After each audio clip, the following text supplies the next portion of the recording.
السلام عليكم ورحمة الله وبركاته. إن الحمد لله نحمده ونستعينه ونستغفره ونعوذ بالله من شرور أنفسنا ومن سيئات أعمالنا. من يهده الله فلا مضل له ومن يضلله فلا هادي له. أشهد أن لا إله إلا الله وحده لا شريك له وأشهد أن سيدنا ونبينا محمدا عبده ورسوله.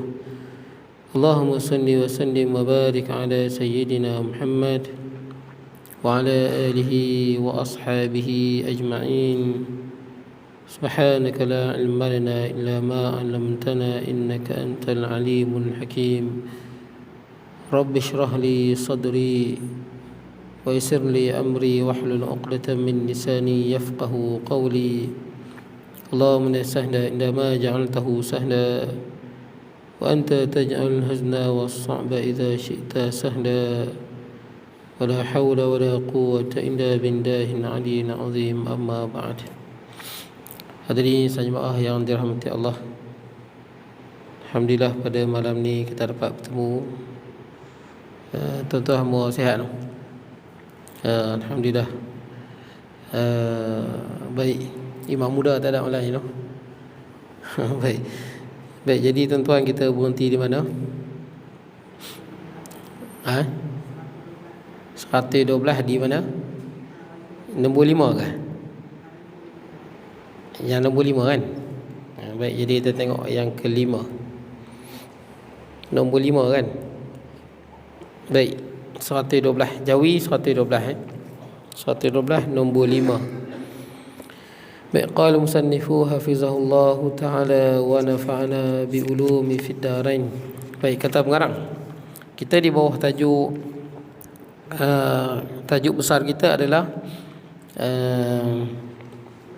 Rasul, pemilihan Rasul dan tugas-tugasnya, bab 14. Kitab kita Asas Aqidah Islam, kita berada di bab 14, iaitu pemilihan Rasul dan tugas-tugasnya. Dan kita berada di subtopik Rasul, tugas-tugas Rasul. Apa tugas-tugas Nabi sallallahu alaihi wasallam atau alaihi wassalatu wassalam. Baik.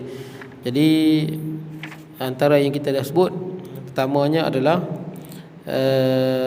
membaca ayat-ayat Allah. Kemudian yang kedua, menyampaikan khabar gembira dan ancaman. Yang ketiga, menyampaikan segala perintah Allah. Yang keempat, menunjuk akhlak yang baik. Kemudian ringkasnya, yang pertama, menyeru tugas Rasul yang pertama yang kita dah bincang, menyeru kepada mentauhidkan Allah. Yang kedua, menunjukkan kepada manusia agama yang benar. Yang ketiga, menyampaikan segala perintah Allah. Yang keempat, memberi peringatan dan amaran tentang balasan-balasan baik dan buruk. Itu yang keempat. Dan kita berada yang kelima kan. Malam ni yang kelima, apa tugas dia. Baik. Tugas besar yang kelima adalah mencontohi tingkah laku yang mulia kepada manusia, yakni Nabi dan para Rasul alaihi wassalatu wassalam. Tugas dia ditunjuk akhlak yang baik pada manusia. Semua Nabi, tuan-tuan.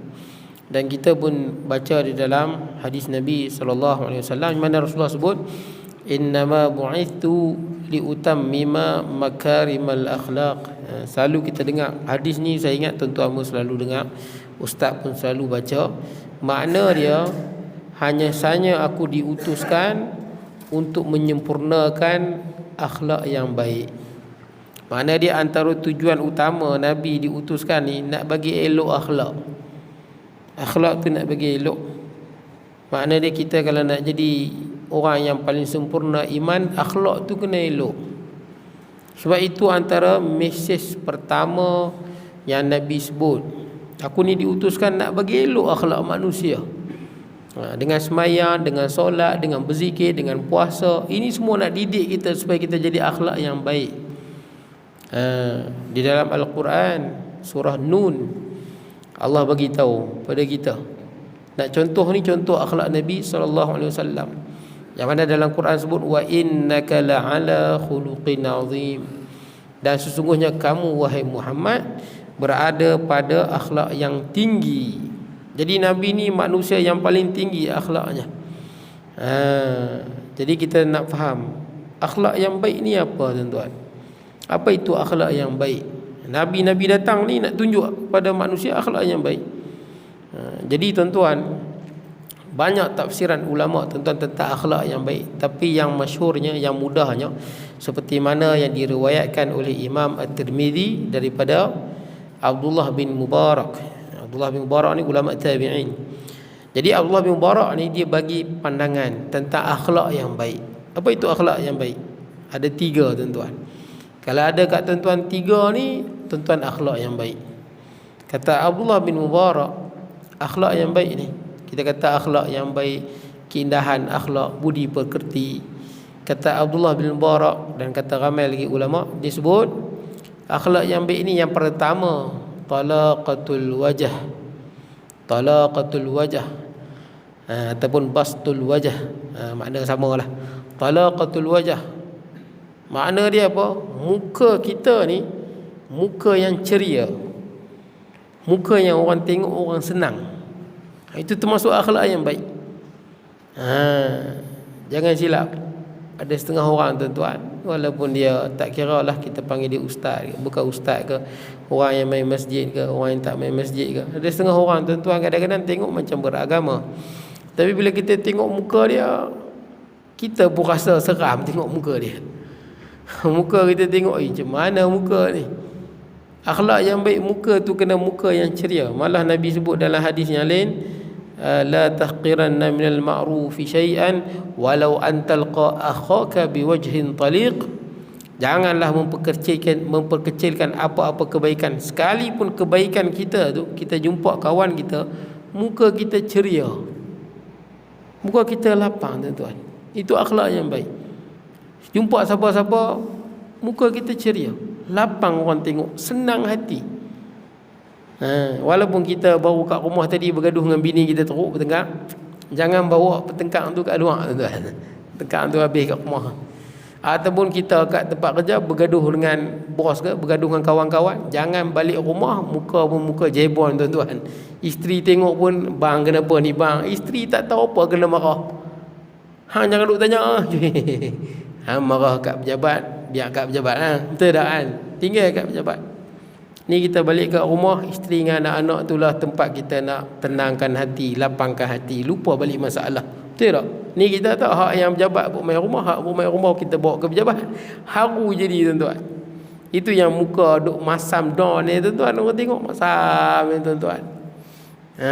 Walaupun dia mengaji tinggi, PhD, mengaji pondok bertahun-tahun, orang panggil dia ustaz, tak kira lah, tuan-tuan. Kalau muka masam ya, akhlak tak elok. Maaf, tuan-tuan, akhlak tak elok. Itu je. Muka biar ceria. Kita jumpa kat mana-mana biar lapang orang tengok hati. Saya pernah jumpa, tuan-tuan, ustaz.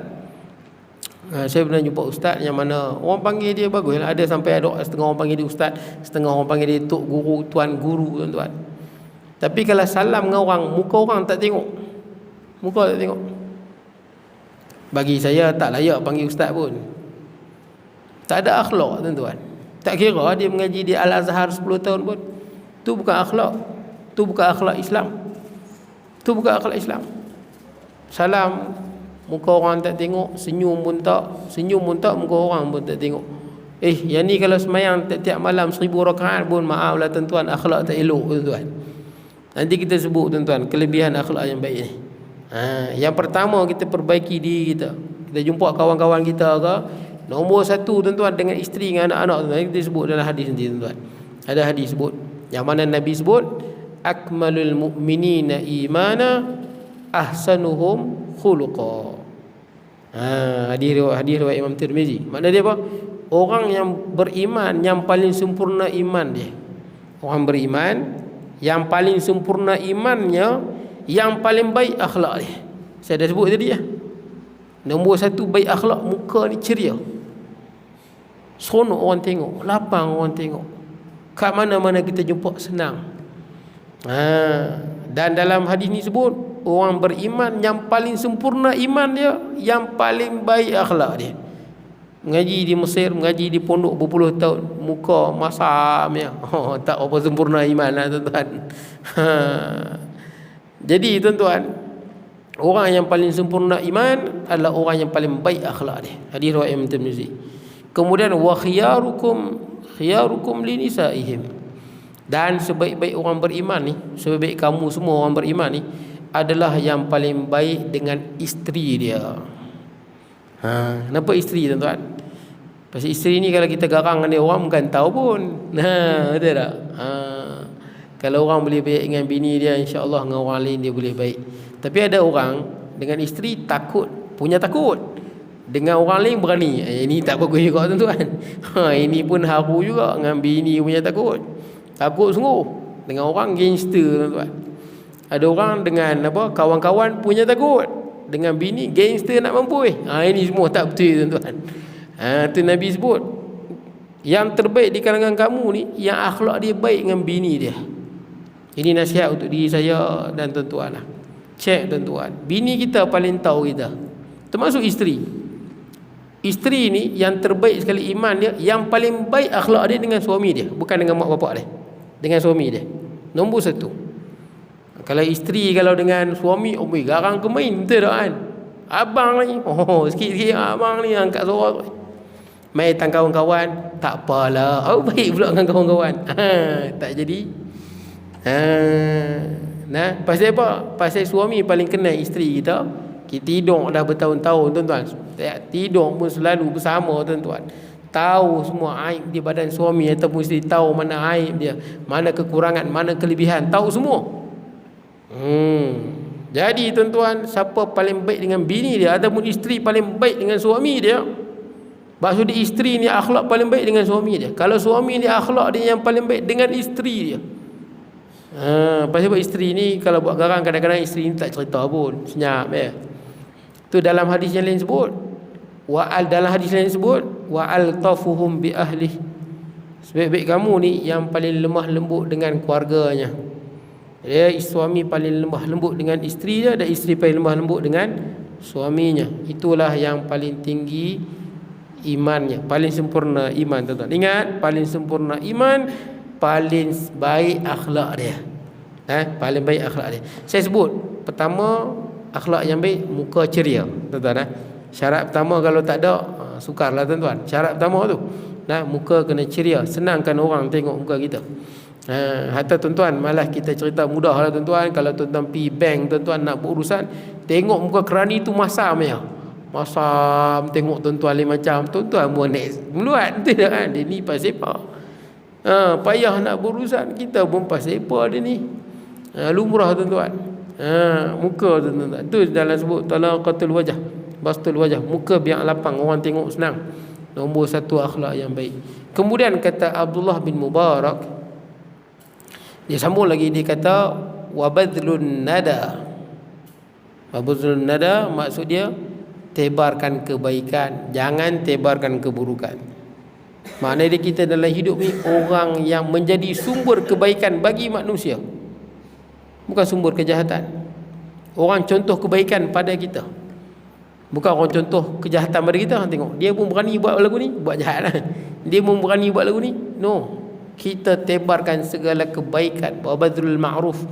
Dalam yang lain ulama sebut wabadlul ma'ruf, tebarkan kebaikan, contoh yang baik, akhlak yang baik, tebarkan pada masyarakat. Biar orang tengok kebaikan segala kita punya perkataan, kita punya perbuatan, kita punya pemikiran, menunjukkan kebaikan-kebaikan Islam, akhlak yang baik, tebarkan supaya orang boleh menjadi contoh tuan-tuan. Bukan orang jadi contoh kita, contoh yang jahat, contoh yang baik. Tebarkan kebaikan.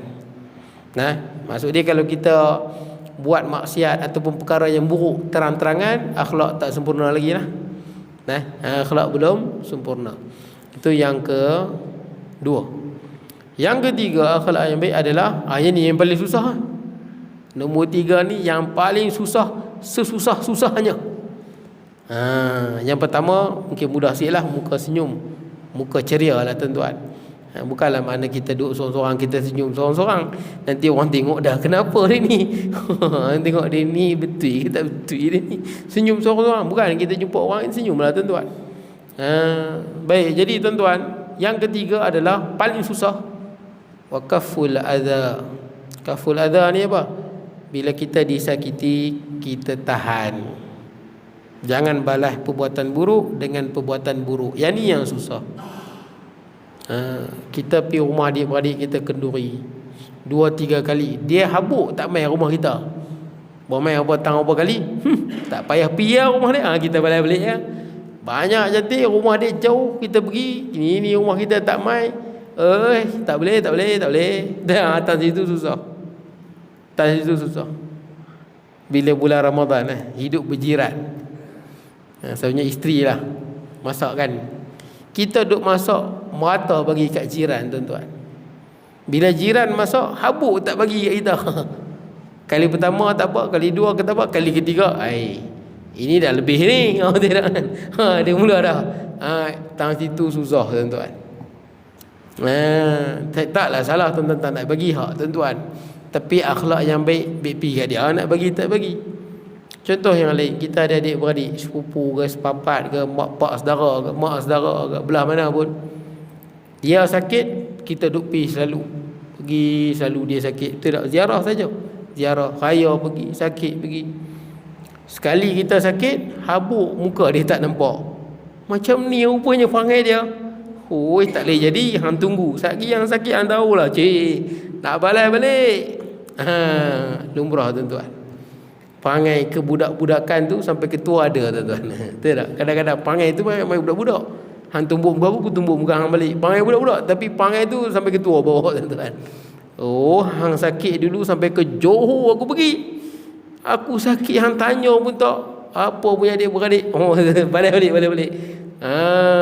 Tuan-tuan, yang ni susah sikitlah. Bukan susah sikit, susah sungguh. Pasal apa tuan-tuan? Nak balas buruk dengan kebaikan itu berat tuan-tuan.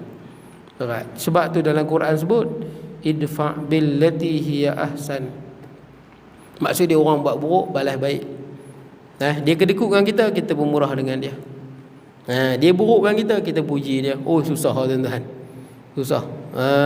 Dia buat sikap buruk dengan kita buat sikap baik dengan dia. Quran kata idfa' billati hiya ahsan. Buat baik pada orang yang buat jahat pada kita. Fa idzal ladzi bainaka wa bainahu adawatun ka'annahu waliyyun hamim. Bila kita bermusuh dengan seseorang tapi dia buat jahat, kita balas baik. Dia buat jahat, balas baik. Lama-lama jadi baik. Quran sebut. Tapi kita tahu nak boleh. Mana boleh. Ini yang nombor 3 ni berat sikit tuan-tuan. Tapi kalau boleh buat, hebat. Sebab tu dalam Quran sebut wa ma yulaqqaha ilal ladzina sabaru. Tak ada orang yang boleh capai makam tu. Makam orang buat buruk balas baik. Adik-beradik kedekut, kita pemurah dengan dia. Adik-beradik tak main habuk, tak main kenduri kita pergi rumah dia. Tak ada orang boleh capai makam ni. Walaupun dengan mudah tuan-tuan.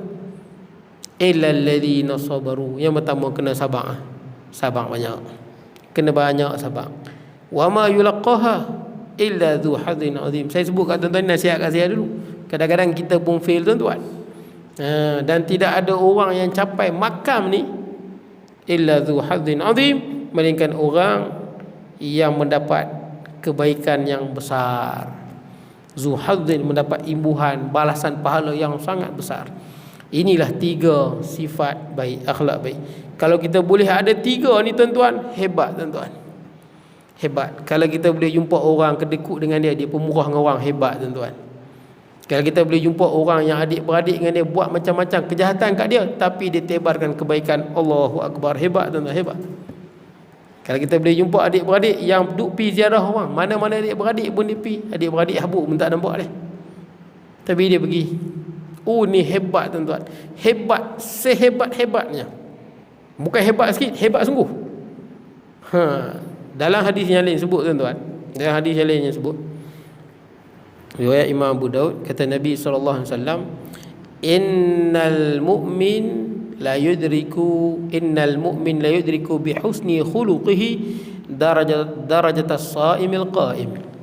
Hadis riwayat Imam Abu Daud. Kata Nabi SAW, orang yang beriman ni akan mencapai akhirat nanti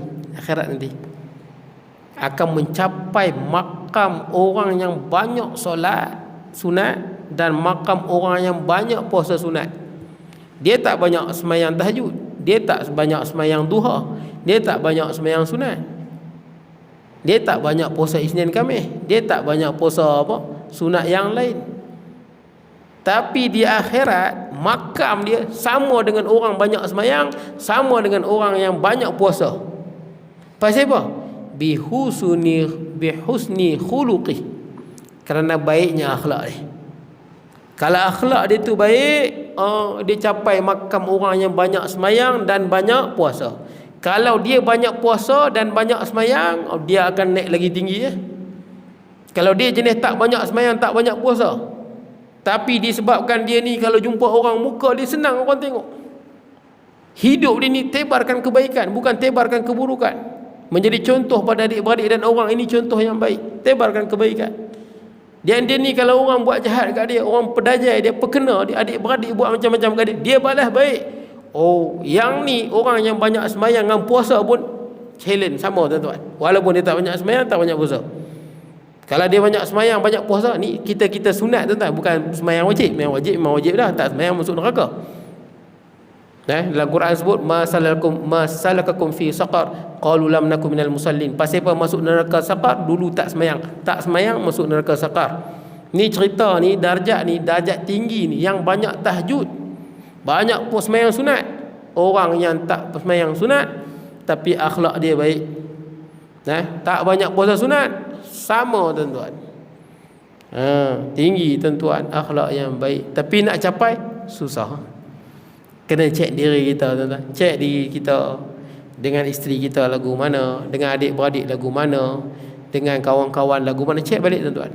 Sebab ilmu ni tuan-tuan untuk kita kita hidupkan dalam kehidupan. Bukan kita dengar balik tidur macam tu lah tuan-tuan, sampailah kita mati. Bukan, untuk kita perbaiki balik mana yang tak kena. Baik tuan-tuan, dalam hadis yang lain tuan-tuan, saya sebut ringkas-ringkas ya tuan-tuan, lagi beberapa hadis sebut tentang akhlak yang baik ni, supaya kita boleh perbaiki akhlak kita. Dalam hadis yang lain, pernah ditanya pada Nabi SAW tentang su'ila Rasulullah SAW an aktsari ma yudkhilun nas al-jannah. Orang pernah tanya Nabi SAW, apakah benda yang banyak menolong manusia masuk syurga? Maksud dia nanti dalam syurga tu, ahli syurga tak tahulah berapa bilion trilion, wallahu alam, kita tak tahu tuan-tuan. Betul tak? Antara kita dengan Nabi Adam pun tuan-tuan tak tahu. Ada pengkaji kata antara kita dengan Nabi Adam 9,500 tahun. Ini pengkaji yang bukan Islam tuan-tuan, sebab orang Kristian dan Yahudi pun percaya Nabi Adam. Ada yang kata 11,000 tahun. Ada pengkaji lain kata 200,000 tahun. Khilaf tuan-tuan, tak tahu yang mana satu. Tapi umur dunia ni 4.64 bilion tahun umur dunia. Tapi sejauh mana kebenaran 200,000 mana tak tahu. Kita mana tahu. Boleh jadi Nabi Adam beratus juta tahun, betul tak kan? Bila dah beratus juta tahun, mana ada kesan dah tuan-tuan, betul tak? Nak cari fosil ke, nak cari nak buat pengkarbonan tarikh ke, tarikh menggunakan karbon kan. Kalau dah lama mana nak buat karbon apa benda tuan-tuan. Tak apalah tuan-tuan, kita tak tahu Nabi Adam ni berapa juta tahun dengan kita, wallahu alam. Cuma pengkaji sebut macam itulah, teori tuan-tuan. Baik, jadi tuan-tuan, tak tahu berapa ramai ahli syurga, mungkin bilion, trilion, mungkin sektilion, wallahu alam. Syurga sangat besar. Tapi kebanyakan orang masuk syurga tu pasal dua benda. Banyak orang masuk syurga ni pasal dua benda. Daripada zaman Nabi Adam sampai hari kiamat, kebanyakan orang masuk syurga pasal dua benda. Jadi kita kena ada dua ni kalau nak masuk syurga. Yang pertama adalah taqwa Allah, bertakwa pada Allah. Takwa ni apa? Kita tiap-tiap hari Jumaat khatib mesti sebut. Tak sebut batal Jumaat, betul tak tuan-tuan? Batal khutbah. Tapi kalau khatib lupa tuan-tuan, kalaulah saja nak ingatlah, katakan khatib lupa, yang duduk depan ni kalau ingat pergilah tegur, boleh lah, tegur terus, jangan diam. Ini saya pergi setengah masjid, imam dia, banyak kali dah imam dia buat perangai lagu tu. Khatib tu lupa, dia bukan tegur, dia biar. Ya. Bila sembahyang Jumaat, dia sembahyang. Mana boleh sembahyang? Dah khutbah batal, betul tak? Dia sembahyang juga belakang. Dah batal khutbah, kenapa sembahyang? Lepas tu dia buat diam je. Maghrib nanti dia pun buat makluman. Tuan-tuan semua, tadi sembahyang Jumaat batal. kita pun kena buat sembahyang zuhur. Ini kerja salah tuan-tuan, kerja maksiat. Kita kena tahu yang pertama, bukan semua orang dengar, betul tak? Khutbah kalau tertinggal rukun, dah habis sembahyang Jumaat, sudah tadi dah sah Jumaat, selesai. Boleh lah, selesai. Sebab apa? Sebab ada pandangan ulama, khutbah ni yang penting menyampaikan peringatan. Ada pandangan ulama begitu. Ada pandangan ulama sekadar menyampaikan peringatan itu khutbah. Jadi kalau ada kesilapan masa khutbah, kita kena raikan ramai orang. Boleh lah. Kesimpulan dia macam mana? Kalau dah batal tadi, sudah khutbah tadi dah sah. Mana-mana yang perasan khatib tertinggal, dia tak boleh sembahyang Jumaat. Betul tak? Mana boleh? Mana yang perasan tadi tu? Dia perasan tak sebut lah. Jangan sembahyang Jumaat. Betul tak? Tak boleh lah, dah batal. Habis tu buat apa? Duduk belakang sembahyang zuhur. Boleh tuan-tuan tak? Boleh teguk. Ni tak teguk. Itu silap tu. Macam sembahyang kan, sembahyang Jumaat kan. Imam sembahyang 5 rakaat. Dia bukan teguk, betul tak? Dia diam, dia ikut. Dia tak teguk. Lepas tu bila dia teguk, kat mutu, imam start mutu, subhanallah lah. Imam dah start mutu, subhanallah, buat apa? Bila nak subhanallah, tu masa dia silap tu. Ada setengah orang imam silap, dia tak teguk. Kedai kopi, teruk betul imam ni, dah nyanyuk lah. Han teguk lah, wawai. Betul tak tuan-tuan? Sama, kadang-kadang ada setengah ustaz pun silap. Dia mengajak masjid, imam baca dia dengar silap. Betul tak? Imam baca dia dengar silap, dia ikut juga. Ni yang silap. Imam kalau baca silap, mana boleh ikut? Betul tuan-tuan? Tuan-tuan sembahyang belakang, imam baca silap, mufaraqah, mana boleh ikut? Habis tu sembahyang imam tu batal? Belum tentu batal. Kalau imam tu memang dia tak boleh sebut, gigi dia tak ada, dia dah tua, sembahyang dia sah. Betul tak? Sebab dia memang tak boleh sebut, sembahyang dia sah. Adakah semua makmum belakang tu batal? Tak semestinya. Makmum yang sama dengan imam, yang gigi dah tak ada, tak boleh sebut, sah. Yang batal siapa? Yang batal orang yang boleh baca betul, ikut. Dia yang batal. Tuan-tuan faham Ustaz tu mengajar, dia ikut. Berarti dia mengajar kuliah maghrib.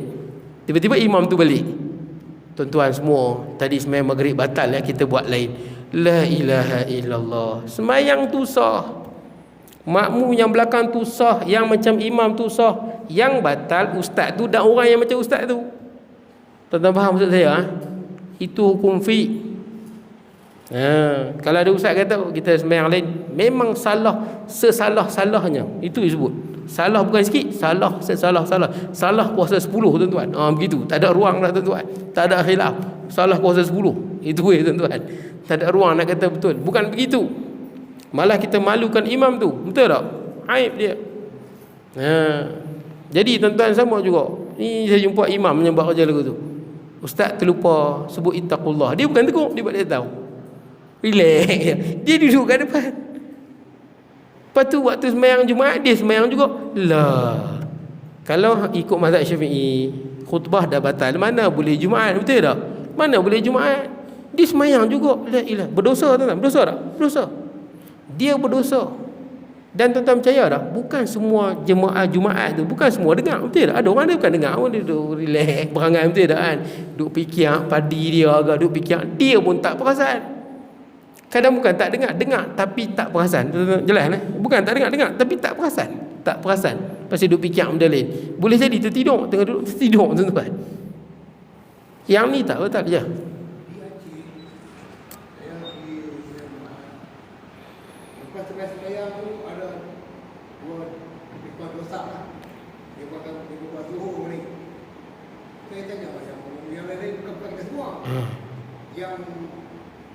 Yang orang kata yang luas saja. Dia tanya apa boleh kata saya kata dia kata bagi kita mana kita luas pada makmum. Macam mana? Luas pada makmum, sama ada makmum tinggal terus ataupun macam sebenarnya. Baik, saya faham. Dia begini. Khutbah ni dia kena 40 orang dengar rukun. Boleh nak? Kalau ada yang tak dengar batal. Tapi ini zahir tuan-tuan. Tuan-tuan tak boleh pergi tanya, dengar tak? Dengar tak? Siapa yang buat kerja lagu tu macam tadi sebut, itu memang silap tuan-tuan. Bid'ah dalam beragama. Itu namanya bid'ah dalam beragama. Kalau zahir dah cukup 40 cukup. Betul tuan-tuan. Belum tentu orang pejam mata tak dengar. Ada orang pejam mata dia bukan tidur, dia memang pejam mata betul, tapi dia dengar. Ada tak tuan-tuan? Dia pejam mata tapi dia dengar. Ada. Dan dia kena dengar rukun. Rukun saja dia kena dengar. Kita ni kadang-kadang was-was, mungkin 40 orang ni tak dengar. Mana boleh lagu tu? Ini kita was-was ni, was-was daripada apa? Was-was daripada syaitan. Betul tak tuan-tuan? Dalam Quran sebut bahawa qul a'udzu birabbin nas min apa? Malikin nas ilahin nas min syarril waswasil khannas. Quran sebut yang duk was-was tu, boleh jadi tadi apa? Tak ada. Ini syaitan tuan-tuan. Syaitan. Kita tengok zahir sudah. Malah saya ada setengah orang dia tak mau ikut imam. Dia kata mungkin imam ni ambil sembahyang tak betul. Dia duk fikir lagu tu. Mungkin imam ni tadi dia apa? Dia pergi tandas dia tak berdehem. Kita tak perlu sampai macam tu tuan-tuan. Zahir sudah. Tentang pergi beli ayam. Tengok ayam ni kan, sembelih. Tuan-tuan tak payahlah tanya. Tadi sembelih baca bismillah. Betul tak? Ini sembelih ni dah zahir yang jual ni Pak Ali tuan-tuan. Pak Ali ni orang Islam belilah. Dalam Islam memadai tuan-tuan. Islam nahnu nahkum bizawahir. Dalam hadis sebut tengok zahir. Kalau cukup Jumaat 40 orang, kita semayang duduk depan, selesai, sudah. Jangan was-was pi buat zuhur. Siapa buat zuhur itu perbuatan bid'ah, dan perbuatan itu salah dan berdosa. Berdosa. Menimbulkan fitnah dalam masyarakat tuan-tuan. Lainlah kalau memang tak cukup. Itu pun tuan-tuan tengok fatwa macam Covid ni, dia ambil fatwa pandangan yang lemah dalam mazhab Syafi'i. Semayang walaupun tak cukup. Tapi yang penting tuan-tuan tengok zahir sudah. Zahir sudah.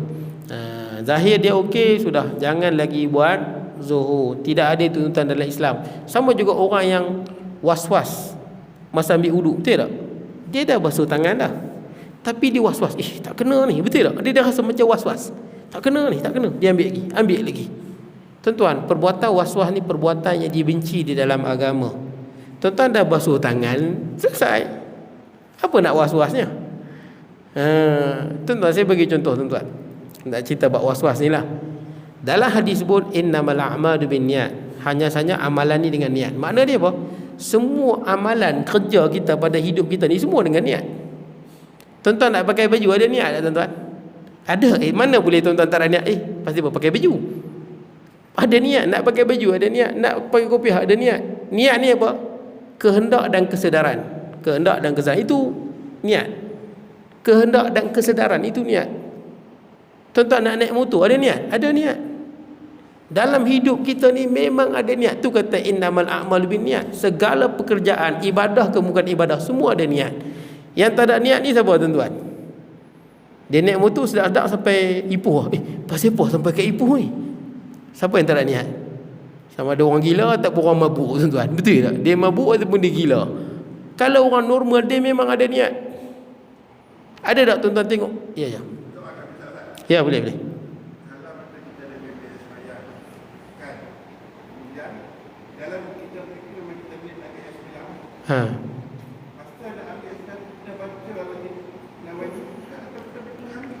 Okey, baik. Dalam mazhab Syafi'i, nawaitu tu sunat. Nawaitu kan sunat. Cuma dalam mazhab Syafi'i ni kalau ikut mazhab Hanafi, kalau dah ada niat ambil sembahyang, ambil teruslah. Kalau dalam mazhab Syafi'i tu, masa kita air tu kena muka, kena ada itulah kesedaran dan kehendak tu. Kesedaran kita nak ambil wuduk, kesedaran kita sedang lah. Dan kita kehendak kita nak ambil wuduk. Boleh nah? Apa kehendak kita itu sebut tu? Sahaja aku ambil sembahyang kerana Allah, itu je. Kehendak tu. Dia bukan tuan-tuan sebut nah. Tuan-tuan kata dalam hati sahaja aku ambil sembahyang kerana Allah, itu bukan niat. Pasti kan itu bukan niat. Niat ni apa? Niat ni kehendak daripada itu. Kehendak dan kesedaran daripada itu. Boleh no? Macam tuan-tuan nak pergi pasar nak beli ikan. Tuan-tuan pergi pasar nak beli jenahak, nak beli siakap, nak beli apa? Kerang. Adakah tuan-tuan keluar rumah? Sahaja aku keluar rumah pergi pasar beli jenahak, kerang dan siakap. Ada ke tak ada? Tak ada. Tapi niat tu ada tak? Niat ada. Sebab tu yang tuan-tuan sebut dalam hati tu, itu bukan niat. Itu hadisun nafs. Kita cakap dalam hati. Tapi bila kita tuan-tuan cakap, Kehendak tu, betul tak? Bila tuan-tuan cakap dalam hati, automatik adalah kehendak dan kesedaran tu. Kehendak dan kesedaran tuan-tuan nak seperti mana yang disebutkan. Boleh tak? Tuan-tuan faham Sebab tu niat tu kehendak dan kesedaran kita tu. Cuma kehendak kita tu nak itulah, sahaja aku ambil sembahyang cukup. Kerana Allah tu sunat tak sebut pun tak apa. Sahaja aku ambil sembahyang cukup dah. Sahaja aku ambil sembahyang kerana Allah tu sunat. Sahaja aku sembahyang fardu zuhur 4 rakaat kerana Allah tak wajib sebut, itu sunat. Yang wajib sahaja aku sembahyang fardu zuhur, itu wajib. Kalau makmum kena sebut makmum. Imam tidak dapat pahala jemaat. Pahala Jumaat. Kalau sembahyang Jumaat wajib. Sembahyang Jumaat wajib makmum dan imam. Tidak. Kalau makmum. Saja aku sembahyang fardu Jumaat makmum, selesai. Tak sebut 2 rakaat, tak sebut kerana Allah, tak apa. Tak disyaratkan. Sunat sebut, tapi tak disyaratkan. Imam pun sama, saja aku sembahyang fardu Jumaat imam, sudah. Sunat begitu je. Kena tambah 2 rakaat kerana Allah, sila. Sunat tuan-tuan, tambah. Boleh. Yang penting kehendak kita tu lah. Kita sedang dan kita hendak benda tu. Itulah niat.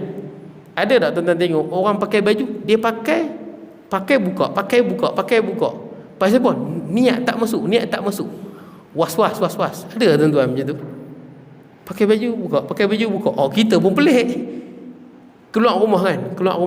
Dia keluar masuk. Pasal apa? Niat nak keluar ni tak sampai-sampai. Lah pula dah. Keluar rumah okey je. Betul tak? Ada tak orang nak minum kopi kan? Nak minum tak? Pasal apa? Niat nak minum ni tak sampai-sampai. La ilaha illallah. Mana ada niat tak sampai? Tak ada istilah niat tak sampai. Kalau kita nak minum, kita ambil, kita minum. Betul tak? Dah kita nak sembahyang zuhur 4 rakaat makmum, Allah lintah kehendak tadi tu. Lalu je kehendak tadi tu, kehendak dan kesedaran kita tu. Apa yang kita nak. Tak ada tuan-tuan. Tu yang Allah tak masuk. Punya banyak benda yang kita buat dalam hidup ni tak ada masalah. Tiba-tiba tak sembahyang jadi lagu tu. Ini yang kita kata min syarril waswasil khannas. Syaitan bagi susah agama, jadi susah kita nak hidup. Duduk gini lah. Punya banyak kita buat maksiat tak jadi macam tu. Betul nak buat maksiat. Tak ada pula orang buat maksiat jadi apa? Niat tak masuk. Buat pahala susah pula. Tak ada dalam agama macam ni. Lagi satu tuan-tuan, kadang-kadang kita nak sembahyang zuhur. Saya tengok orang yang kenapa was-was kan, dia nak sembahyang zuhur. Dah mula kita nak sembahyang tu, kita lafaz tu sunat supaya kita nampak apa yang nak diniatkan. Sahaja aku sembahyang fardu zuhur 4 rakaat contohnya lah. Bila dia angkat takbir, kesedaran dia tahulah nak sembahyang zuhur, dia sedar. Dan kehendak dia itulah zuhur 4 rakaat. Masa Allahu Akbar tu, sama ada dia baca dalam hati ataupun dia lalu saja. Tuan-tuan lalu macam ni tuan-tuan. Lalu ni tuan-tuan. Macam mana ustaz nak lalu ni? Tuan-tuan pernah tengok dah kita buka tudung saji kan? Bawah tu ada nasi, ada ikan siakap, ada sambal petai, ada sayur. Kita buka, kita nampak, kita tutup. Tapi kita boleh bayang lagi tak? Boleh tak? Boleh kan? Macam itulah niat. Lalukan sahaja. Yang sahaja aku sembahyang fardu zuhur 4 rakaat tu, itu kehendak kita. Lalukan sahaja. Sekalipun tuan-tuan tak sebut. Tuan-tuan faham lah? Ingat balik, lalu balik tu kata lalu tu. Kita ingatkan balik yang kita sebut tadi, lalukan saja di hati kita.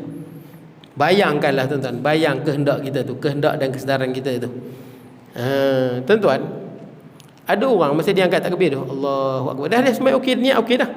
Mula-mula pun sebut dah, kita lafaz lagi kan. Tak lafaz pun tak apa, tapi sunat lafaz. Salli fardhu zuhri 4 rakaat, sahaja aku sembahyang fardu zuhur 4 rakaat. Allah, masa dia angkat tangan tu, syaitan bisik dia. 6 rakaat.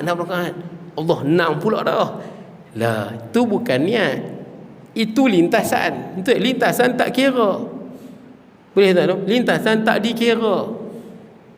Semata-mata lintasan begitu. Dia niat mesti kita sedar dan kita nak benda tu. Baru niat. Boleh tak? Itu yang tak habis-habis tu. Tak selesai-selesai niat. Nanti dia angkat lagi takbir, syaitan bisik. Kita dah niat betul dah. Saja aku sembahyang fardu maghrib 3 rakaat. Allah, masa Allah tu lalukan niat tu, syaitan bisik. 3 suku. Allah, 3 suku pula dah. Yang duduk bisik lagu tu, itu syaitan. Tak payah, kita dah tahu zuhur tu 3 rakaat. Lalu sajalah. Allahu Akbar, selesai. Susah nak sebutkan tuan ni, tuan faham tu? kehendak dan kesedaran. Macam kita niatlah hidup kita lah, tuan-tuan niat nak minum, tuan-tuan niat nak makan, tuan-tuan niat apa benda dengan niat, itulah niat. Ada pun yang kita sebut dalam hati tu, ulama ajar, ulama nak bagi tahu apa yang nak diniatkan, apa yang nak dikehendaki tu. Itu yang sebut saja aku sembahyang fardu zuhur 4 rakaat makmum kerana Allah, supaya kita tahu apa yang kita nak. Boleh tak? Dan kita nak, kita sedar, dan apa yang kita nak yang itulah. Boleh tak? Tak apalah kalau tuan-tuan rasa susah sangat, tuan-tuan macam itulah. Saya cadangkan macam ni senang tuan-tuan. Sebelum angkat takbir tu, dalam hati dah ada lah, saja aku sembahyang fardu isyak 4 rakaat makmum, ataupun kerana Allah Ta'ala. Kemudian masa takbir tu, Allah, ingat balik tadi, ingat balik lalu je. Kita ingat balik hak tadi tu, kita sedang apa yang kita sebut tadi, dan kita nak yang tu. Faham tak? Kita sedang apa yang kita sebut tadi, dan kita nak yang tadi ya. Apa dia? Fardu zuhur, fardu isyak 4 rakaat makmum. Selesai. Walaupun kita tak sebut sahaja aku sembahyang fardu isyak 4 rakaat makmum, tak perlu sebut. Sebut tu lafaz. Niatnya mana? Kehendak daripada lafaz tu. Itu yang kata qasad tu, sahaja, menyengaja. Betul tak? Menyengaja ni nak terjemah apa? Menyengaja ni maksud dia kita sedar dan kita mahu. Itu maksud menyengaja. Kita sedar dan kita mahu. Seperti mana niat-niat dalam hidup tuan-tuan, sama je tuan-tuan. Tuan-tuan pakai baju ke, tuan-tuan nak pergi pasar ke, malah kita nak pergi pasar, niat kita lagi banyak. Tidak kan? Nak pergi bank, nak berkeluar duit, nanti nak pergi pasar, satgi nak pergi apa? Nak pergi kedai bunga, satgi punya banyak niat. Tak sangkut pun kita keluar masuk rumah, tidak. Tiba-tiba tang semayang, tang beberapa perkataan jadi susah. Ini bukan daripada Allah tuan-tuan. Ini daripada kejahatan syaitan. Tuan-tuan, kita berikan azan ke belum? Oh, 9 minit kita tuan-tuan. Baik tuan-tuan, saya habiskan hadis ni tuan-tuan. Paling banyak masukkan orang dalam syurga takwa pada Allah dan husnul khuluq, akhlak yang baik. Takwa ni apa? Tinggal segala larangan Allah, buat segala kewajipan. Yang wajib buat semua, yang haram tinggal langsung. Kalau kita terjebak dengan perkara haram, cepat-cepat taubat. Kalau tertinggal perkara yang wajib, cepat-cepat taubat, qada balik. Boleh lah. Bukanlah makna takwa ni kalau kita dah tertinggal terbuat satu dosa, habis ahli neraka, bukan.